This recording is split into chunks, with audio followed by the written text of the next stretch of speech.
Hello दोस्तों। आज की वीडियो में मैं सभी का स्वागत करता हूं।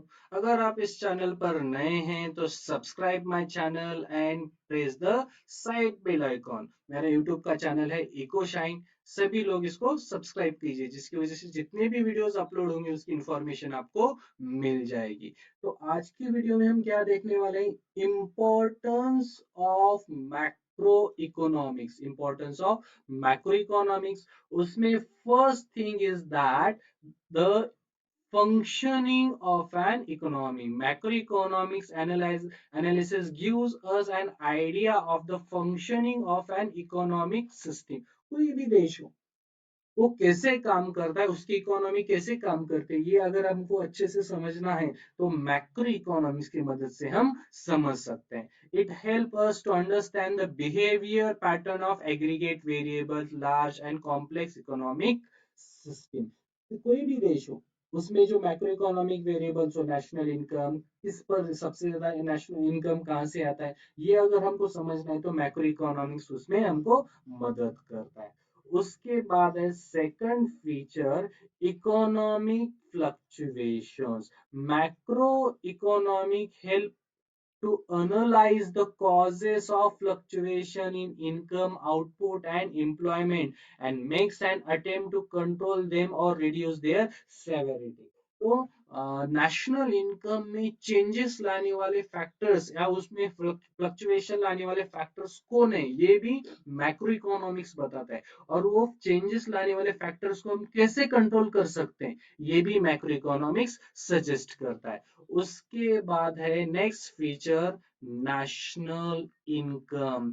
The same thing is given in features कि with the help of macroeconomics we can calculate the national income by using different methods। और उसकी मदद से हम जीडीपी भी निकाल सकते हैं, एनडीपी, जीएनपी या एनएनपी भी हम इजीली कैलकुलेट कर सकते हैं, क्योंकि उसका एक पर्टिकुलर फॉर्मूला है, पर्टिकुलर स्ट्रक्चर है। तो मैक्रो इकोनॉमिक्स सभी फॉर्मूला सभी स्ट्रक्चर हमको सजेस्ट करता है, इसीलिए हमको मैक्रो इकोनॉमिक्स ही स्टडी करनी चाहिए।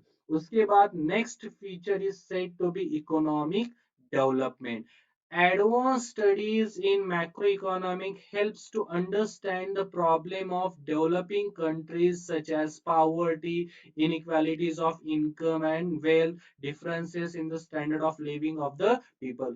कोई भी देश हो, अंडर डेवलपिंग हो, डेवलपिंग नेशन हो या डेवलप नेशन हो, तो हर एक देश में जो प्रॉब्लम्स है वो प्रॉब्लम कैसे सॉल्व करें, और प्रॉब्लम सॉल्व करते हुए देश की इकोनॉमिक डेवलपमेंट हम कैसे बढ़ा सकते हैं, ये मैक्रो इकोनॉमिक्स बताता है।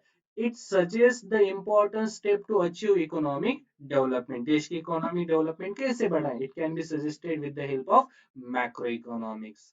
Then performance of an economy. कोई भी देश की अगर परफॉर्मेंस चेक करनी है कि कौन सा देश आगे है, कौन सा देश पीछे, उसके लिए हमको नेशनल इनकम काटना जरूरी होता है। जैसे कि आपके सामने स्क्रीन पर हर एक देश की जो इकोनॉमी है वो दी गई है।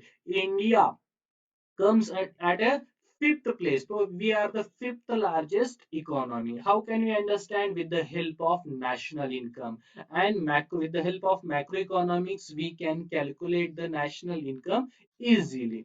उसके बाद है next feature is said to be study of macroeconomic variables. To understand the working of the economy, study of macroeconomic variables are important। तो अगर मैक्रो इकोनॉमिक्स हमको अच्छे से समझना है तो हमको जितने भी मैक्रो इकोनॉमिक वेरिएबल्स है, जैसे कि नेशनल इनकम हो, टोटल इनकम हो, आउटपुट हो, एम्प्लॉयमेंट हो, ये जो मैक्रो इकोनॉमिक वेरिएबल्स है वो हमको अच्छे से स्टडी करने चाहिए, जिसकी वजह से हम इसका अगर हम बिहेवियर पैटर्न हम समझ लेते हैं तो मैक्रो इकोनॉमिक्स भी हमको अच्छे से समझ में आएगा। Then last feature, level of employment।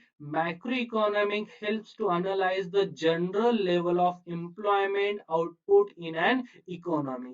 देश में employment कैसे बढ़ा सकते हैं, again it is suggested by the macroeconomics। output कैसे बढ़ा सकते हैं, macroeconomics में दिया गया है। तो आज की वीडियो में इतना ही। Thank you.